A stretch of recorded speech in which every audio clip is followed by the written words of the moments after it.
I thank the good Lord for giving me 47 years of exciting challenges, stimulating experiences, many happy occasions, and most of all, the finest wife and children any man could ever desire. Now my life has changed for no apparent reason. People who call and write are exasperated and feel helpless. They know I'm innocent and want to help. But in this nation, the world's greatest democracy, there is nothing they can do to prevent me from being punished for a crime they know I did not commit. Some who have called have said I am a modern-day Job. Judge Muir is also noted for his medieval sentences. I face a maximum sentence of 55 years in prison and a $300,000 fine for being innocent. Judge Muir has already told the press that he, quote, felt invigorated when we were found guilty, and he plans to imprison me as a deterrent to other public officials. But it wouldn't be a deterrent because every public official who knows me knows that I am innocent. It wouldn't be a legitimate punishment because I've done nothing wrong. Since I'm a victim of political persecution, my prison would simply be an American gulag. I ask those that believe in me to continue to extend friendship and prayer to my family, to work untiringly for the creation of a true justice system here in the United States, and to press on with the efforts to vindicate me so that my family and their future families are not tainted by this injustice that has been perpetrated on me. We were confident that right and truth would prevail, and I would be acquitted, and we would devote the rest of our lives working to create a justice system here in the United States. The guilty verdict has strengthened that resolve. But as we've discussed our plans to expose the warts of our legal system, people have said, why bother? No one cares. You'll look foolish. 60 Minutes, 2020, the American Civil Liberties Union, Jack Anderson, and others have been publicizing cases like yours for years, and it doesn't bother anyone. At this point in time, Bob Holsey here. Bob. Where's Greg? Can you come up here? And where's Don Johnson? Can you come up, Don?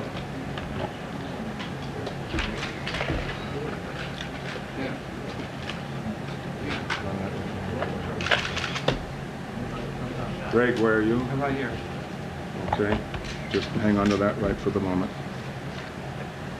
Don, there's some things for you to do, and there's a note in here for Joanne. Okay.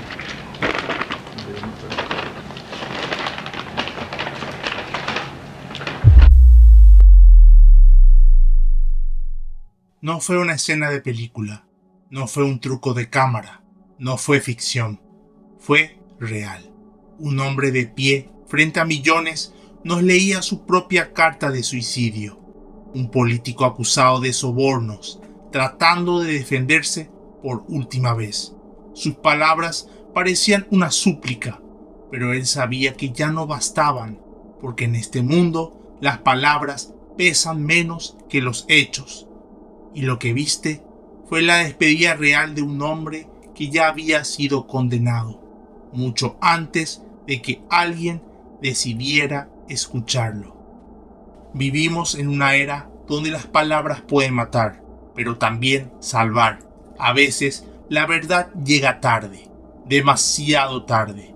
Hay momentos en que el rostro de un hombre no se desvanece, sino que se queda impreso en la retina colectiva, acompañado de un disparo seco, de gritos de sangre y de una cámara que nunca dejó de grabar. Esta es la historia de Budd Dwyer y de cómo su final fue transmitido en vivo al alma de millones. Mi nombre es Isnardi y soy uno más en esta gran plataforma. Estoy empezando a subir contenido relacionado con casos reales, análisis sociales y reflexiones sobre temas complejos como este. Si te interesa este tipo de contenido, no olvides dejar tu like, comentar y suscribirte. Muy pronto estaré activo en otras redes sociales para que estemos más conectados. Sin más preámbulos, comencemos. Antes de que una cámara registrara su final, Budd Dwyer fue simplemente un hombre con principios. Nació el 21 de noviembre de 1939 en St. Charles, Missouri. Desde joven mostró una vocación clara: enseñar. Se graduó en Allegheny College y trabajó como profesor de secundaria. Era paciente, correcto, un hombre que encontraba propósito en explicar, en guiar. Pero pronto su deseo de mejorar el sistema educativo lo llevó a otro camino. la política. Dwyer comenzó su carrera pública en los años 60, primero como miembro de la Cámara de Representantes de Pensilvania y luego como senador estatal. Su estilo era directo, sin grandes discursos, pero siempre firme. Ganó el respeto de muchos por su honestidad. En 1981 fue elegido tesorero del estado de Pensilvania. Manejaba millones en fondos públicos, una posición poderosa pero también vulnerable. A pesar de su cargo, Bud siguió siendo un hombre sencillo, casado con John, padre de 2 hijos. Mantenía una vida familiar tranquila. No tenía lujos excesivos. Sus colegas lo describían como serio, casi tímido, pero extremadamente dedicado. Para él, la política no era un juego de poder, era una extensión del aula, un lugar donde aún se podía servir, donde las reglas importaban. Y por eso, cuando lo acusaron de corrupción, el golpe no fue solo legal, fue personal, profundo, devastador. En los mediados del 80, Pensilvania cometió un error. Le cobró impuestos de más a miles de empleados. Un bochorno administrativo. El Estado necesitaba devolver ese dinero y para eso debía contratar a una empresa privada que se encargara del proceso. Aquí es donde todo se rompe. Se lanzó una licitación y pronto comenzaron las sospechas. A Bud Dwyer lo acusaron de aceptar un soborno de $300,000 para favorecer a una empresa específica, Computer Technology Associates, CTA por sus siglas. El juez que presidió el caso de Bud Dwyer fue el juez federal Malcolm Muir. Su rol fue fundamental en el desarrollo y desenlace del caso y ha sido duramente criticado por su rigidez y la forma en que manejó el juicio. Lo que hizo el juez Muir ante Bud Dwyer: rechazó un juicio separado. Bud Dwyer solicitó que su juicio se realizara por separado de otros implicados en el caso de corrupción del contrato informático, pero el juez Muir rechazó esta petición. Esto expuso a Dwyer a prejuicios indirectos por las acciones de los demás acusados. Permitió testimonios cuestionables. Aceptó como testimonio clave la declaración de William Smith, quien dijo que Bud Dwyer le había ofrecido un soborno. Fue extremadamente severo con la posible sentencia.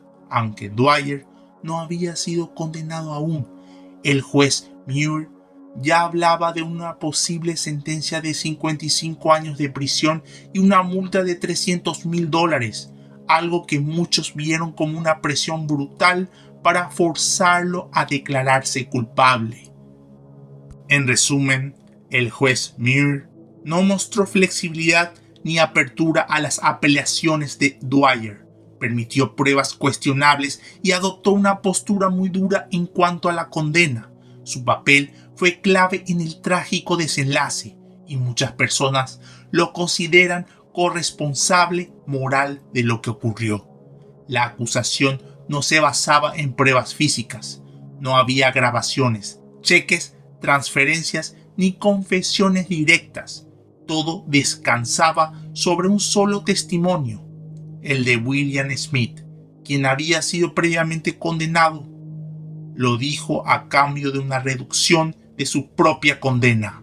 El sistema necesitaba un culpable y encontró uno, en el lugar más visible. El caso explotó en los medios. Dwyer fue acusado de conspiración, cohecho, corrupción y fraude. Él lo negó todo, hasta el final. Sus abogados insistieron en que no había pruebas sólidas, que todo era una trampa basada en el miedo y la presión judicial. Pero el daño ya estaba hecho.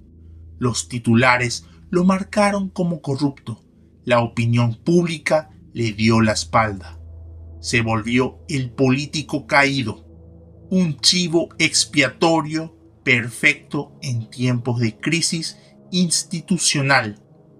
El 23 de enero de 1987 sería la lectura de su sentencia, pero Dwyer ya no iba a esperar ese día. 22 de enero de 1987, Harrisburg, Pensilvania. La nieve cubría las calles como una sábana blanca y pesada. El frío calaba hasta los huesos, pero dentro del edificio del Capitolio Estatal algo aún más gélido iba a ocurrir. El momento exacto en que la desesperación se volvió historia. A las 10:30 de la mañana, Bud Dwyer convocó a una rueda de prensa en su oficina. Los reporteros, funcionarios y empleados estatales creyeron que anunciaría su renuncia. Él ya había sido declarado culpable. Al día siguiente se dictaría sentencia. Todo indicaba que esa mañana se despediría, pero no de la forma en que nadie imaginaba. Bud llegó vestido de traje oscuro. Llevaba varios sobres de Manila en la mano.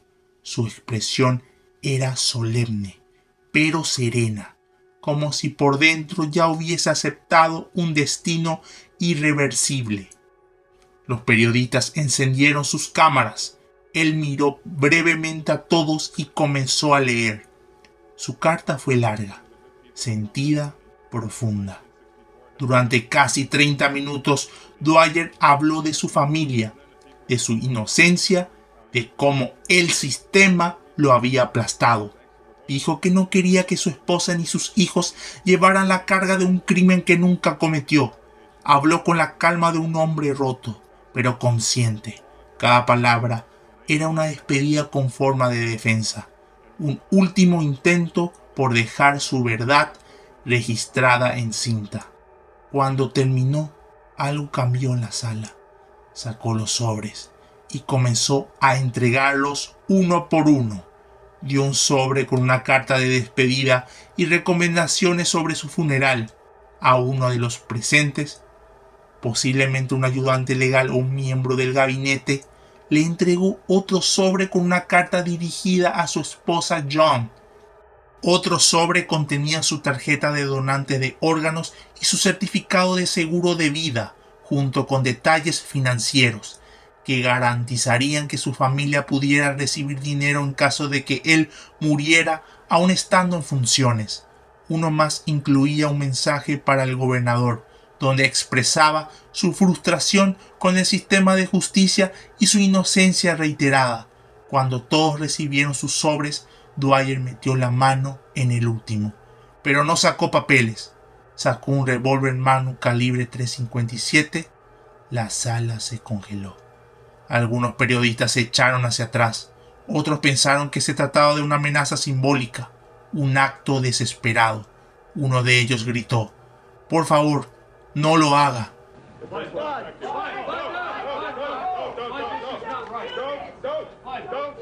This will hurt someone. Don't do that.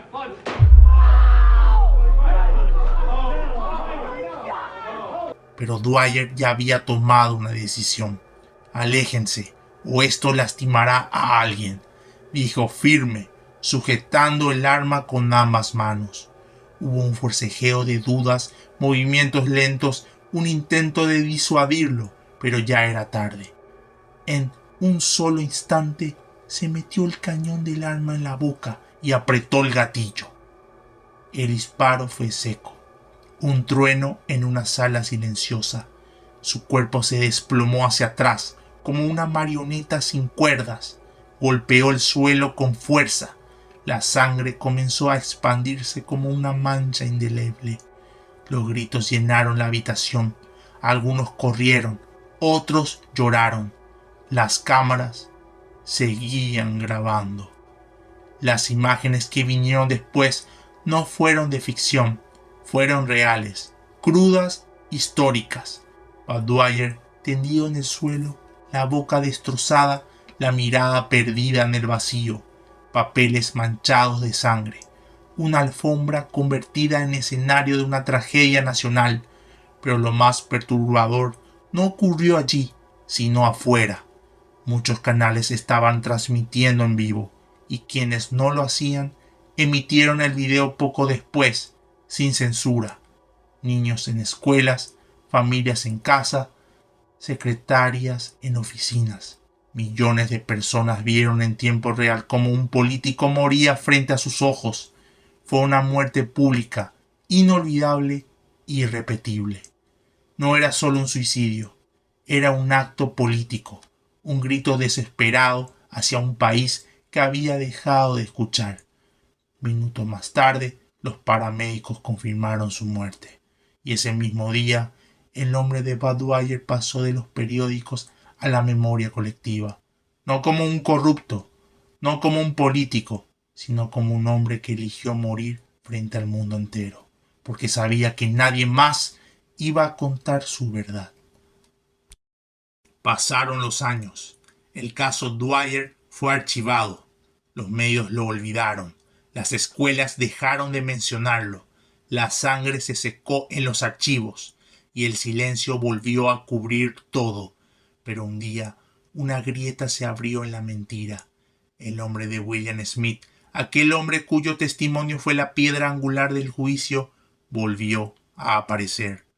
Apareció en una confesión, uno que no traía justicia, sino una oscura ironía.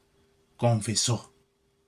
Dijo que había mentido, que lo obligaron, que lo empujaron a declarar contra Bud Dwyer, que fue un trato, un intercambio miserable entre su libertad y la vida de otro. Lo hicieron elegir, dilo o pudrirás en la cárcel. Y él eligió salvarse.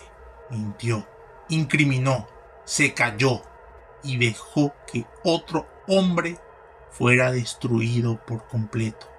Y ahí, en esa revelación tardía, surgió la verdad.